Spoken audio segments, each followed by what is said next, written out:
So we're talking about constant pressure reactions. We can do calorimetry at constant pressure, and that's what we're going to do today. And in fact, we're going to use something very much like this, the coffee cup calorimeter. So we use 2 nested styrofoam cups. Styrofoam cups are nice because they're insulating, right? When we use 2 cups, we get twice as much insulation. We don't want heat generated by the reaction occurring inside the styrofoam cups to escape through the walls of the container. We want it to stay inside. So that's why we use styrofoam and why we use 2 cups instead of 1. And then we have a lid up here because we also want to minimize any heat that escapes through the top. This is kind of a fancy one. This is cork. It's just sitting on top. It's not attached. We're going to be less fancy. We're going to use squares of cardboard. Some of them are older than you guys are. They've been here being used as lids for like 20 years. It's kind of crazy to think about. So we've got a thermometer in here. We've got a glass stirrer. What we're going to do is we're going to carefully use the thermometer to stir. I don't recommend doing that in a beaker, but in a styrofoam cup, you're not going to be breaking the thermometer. So because this has a loose-fitting lid with holes in it for the thermometer and the stir rod, it's open to the atmosphere. And so the pressure inside the cup will be equal to the pressure outside the cup. Because if pressure was generated, it would immediately get released. And so it's constant pressure. So we know that Q equals mc delta T for a chemical reaction or a process of heating or cooling. So Q is the energy of the solution, and M is the mass of the solution, specific heat capacity of the solution, change in temperature of the solution. So you measure the temperature of the water before you start, and then you do the reaction, and you measure the temperature of the water after. We do this because we can't measure the change in temperature of the chemical reactants. It's not very practical. But any energy that's gained by the solution had to come from the reaction. Or if the solution loses energy, that energy goes into the reaction. So we know that Q for the reaction is the same value as Q for the solution. It's just the energy is going in a different way. And that works with money and purchases as well. If I pay Amazon $8 for a pack of screen protectors because I broke mine, right? It's coming today. Love Amazon. I spent $8. That's -8 for me. Amazon got $8. It's +8 for Amazon, right? So the direction is just opposite. Whether it's negative or positive just depends on which one you're taking the point of view. So we know that the heat of reaction is equal to the amount of heat transferred at constant pressure, and so that is equal to Q reaction. Now, delta H reaction, Q reaction, is dependent on how much stuff. And so a lot of times we'll want to know heat of reaction per mole of substance. Because, you know, if you use 2.5 grams of substance in your experiment, well, that number that you get for delta H would only be useful to someone else who used 2.5 grams. So that's a pretty limited audience, right? But if we divide by the amount of reactant in moles and express it as, say, kilojoules per mole, now it's useful because it can be used for any amount of substance. Okay, let's do a sample calculation. So we have the addition of hydrochloric acid to a silver nitrate solution precipitates silver chloride according to this reaction. When 50 milliliters of 0.1 molar silver nitrate is combined with 50 milliliters of 0.1 molar HCl in a coffee cup calorimeter, the temperature changes from 23.40 degrees Celsius to 24.21 degrees Celsius. Calculate the heat of reaction. For the reaction as written, use 1.00 grams per milliliter as the density of the solution and specific heat capacity 4.18 joules per gram degrees Celsius as the specific heat capacity. Okay, lots of words with a bunch of numbers thrown in. Well, let's pull some of these numbers out. But instead of just writing all of them down, because I don't have a lot of space here, I'm going to think ahead a little bit. So we're supposed to calculate delta H, right? Heat of reaction. So we know that the heat of reaction equals Q for the reaction, because this is at constant pressure. We know that Q equals MC delta T, but we don't have the information we need on the reactants. This is why we're doing it in a calorimeter. We know that that is equal to negative Q solution.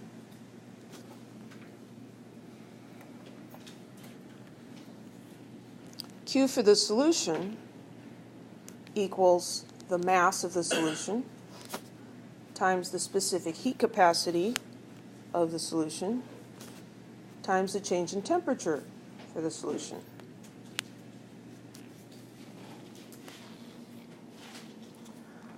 Well, do we know the change in temperature? Well, we have the information to figure it out, right? I'm going to do this little calculation way up at the top. We're told what the initial temperature is. It's going from 23.40 degrees Celsius to the final temperature of 24.21. The change in temperature equals final minus initial. And that's important because you can have a temperature that's going up, that's a positive change, or it can go down, that's a negative change. And that's important in these calculations. So the final is 24.21, the initial is 23.4, the difference is 0.81 degrees Celsius.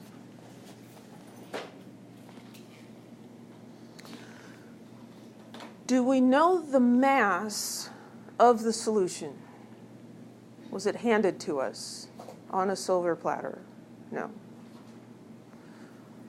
We're given the density, we're given the volume of the first reactant solution and the volume of the second reactant solution.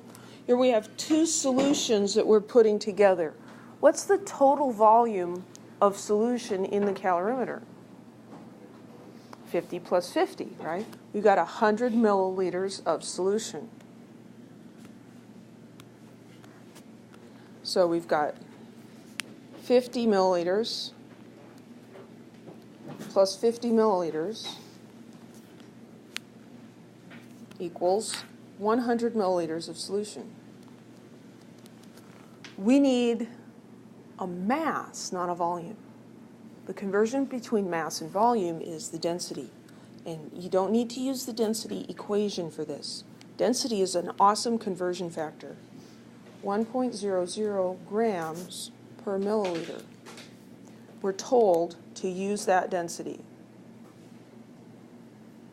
So we multiply by the density so that the units cancel out, and we end up with this mass equal to 100 grams.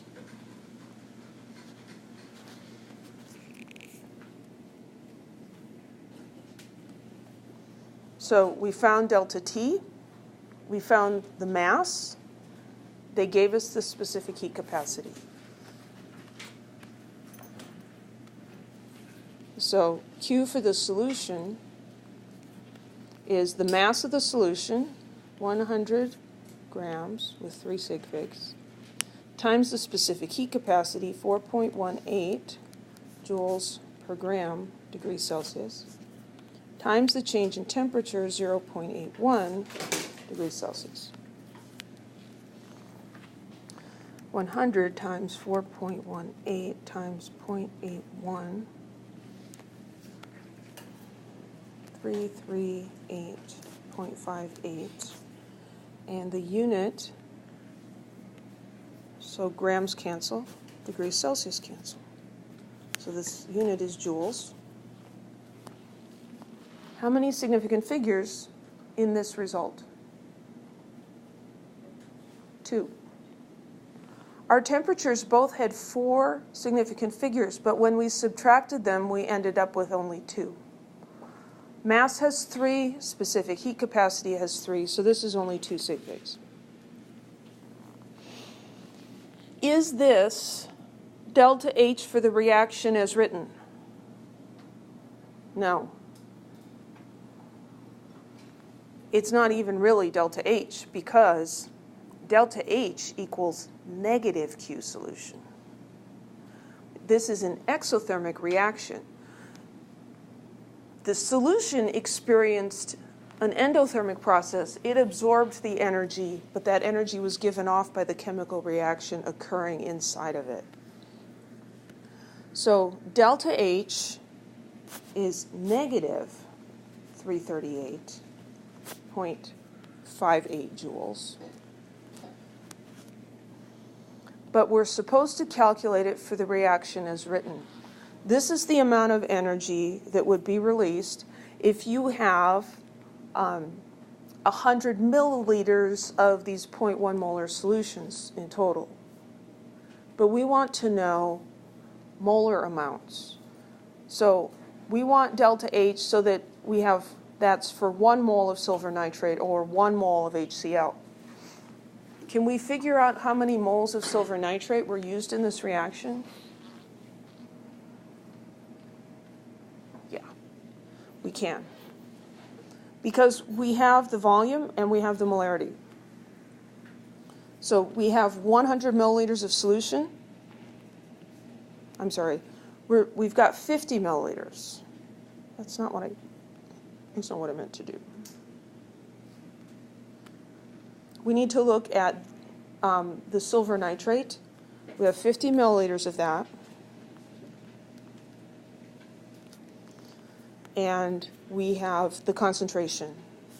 It's 0.100 moles per liter. But milliliters and liters aren't going to cancel out. So we need to change this into liters. When I was grading the exams last night, it's probably everybody in the other section that did this, not you, right? People were converting kilopascals to pascals and going the wrong direction. So you got to watch out for that. If this is milliliters and we're going to liters, we need to move the decimal point to make the units, the number smaller. So if that's not working for you, then what you should do is either write out the conversion. So we could do it that way. Put, we want milliliters in the bottom. We want liters on top. Milli means 10 to the minus 3. So we put what it means over here and the 1 down there.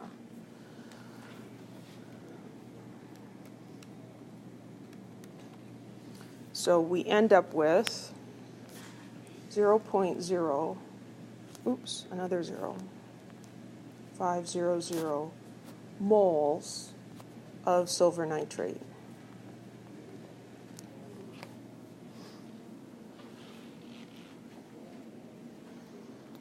This amount of energy is released when 0.005 moles of silver nitrate reacts. If I want to write delta H for the reaction, I need how much is released for 1 mole. Well, if you drive 120 miles in 2 hours, how do you figure out how many miles you would drive in 1 hour? You divide, right? If you went 30 miles in half an hour, you divide 30 by 1/2 and you get 60 miles per hour. So we're going to take our number of joules and divide by the number of moles. So I'm going to divide by the number of moles, 0.00500 moles.